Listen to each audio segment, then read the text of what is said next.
قدرمنو کتونکو په دې علاقه تېرېدو دلته یو ماشوم دی په دې غرونو کې دا ټیکټر یو خط بندی نه یو ټکله بند کړه ټیکټر بند کړه دا ګوره دومره خطرناکې لارې دي که نه دومره خطرناک روډونه دي موږ له مخې راغی زه تاسو ته ولله ټیکټر ښیم چې دا ټیکټر تاسو وګورئ ټیک ته زموږ د دې علاقو ده ګوره ټیکټر ټیک شوه او بیا دې غرونو ته وګورئ دا پورې روډ ته دی ټیک شوه دا په کته دې کندو مندو ته وګوره پورې وګوره دا وګورئ او اوس دا چې د دې ډریور درته ښیم اوس دې ډریور سره دوه درې خبرې هم کوم ښه چوړی ته را ټیکټر چلای دا دې کوم ځای نه راوسته ښه چل یې کله زده کړلی څو وخت شو ښه چل ته چا ښودلی نه نو تا عمر ډېر کم نه دی تا ته چا دا ویلي چې ته اوس ټیکټر ته کښېنه دا خو خطرناک دغه دي تا را ټینګولی شي چې اوس دنه بې قابو شي نو بیا به څه کوې په دې طرفونو چلی را چلی ښه تا تره چلی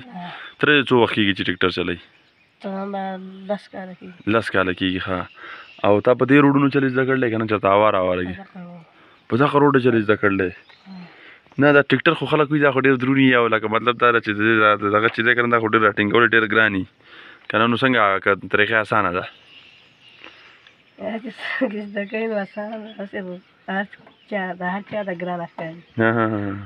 اوس به خلک تا ګوري که نه خلک به وایي چې یاره دا خو لکه وړوکی اخیستی او ټیکټر چلوي نو کور درته نه ښکارېږي څه پلار دې شته نه ښکارېږي وروڼه مشران شته نشته ته مشر یې ښه او خپل ټیکټر دې شته که نشته خپل دا خپل دی چل له تره ښودلی او په دې کې څه څه وړی لکه څومره وزن دا ټیکټر وړی شي تقریبا 50-55 منه ښه او دا کم ځینې ته خېجوئ تاسو برابره خېجئ ښه او سکول مو لوی که سبق مو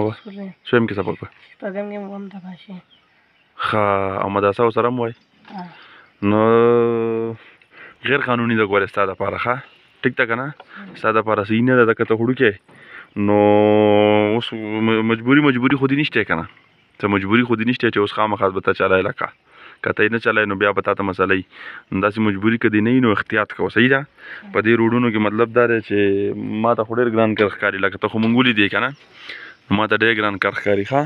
زه ها ټیکټر دې سټارټ که ورځه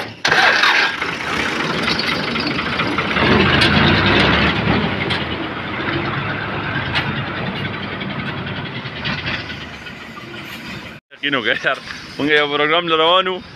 نو ما نه مخکې لاغې دلته سیټه شوم اورې ما یې راشئ ما یو کلیپ ترې ریکارډ کړه زه یقین وکړه حیران یې کړم یار مونږ ځان له دلته مسلمانه لکه چې موټر سایکل بوزو نو ټول یېرېږو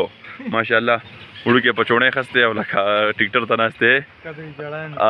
او دومره خطرناک روډونه دي په کته دا ګوره ټول په دې غرونو کې دا روډونه تاو شوي دي په پورته ګورئ ټیک ده په دې روډ باندې دا د بلا زوی روان دی دا خدای پاک تر دې حفاظت وکړي او الله پاک دې ورته اسانه کړي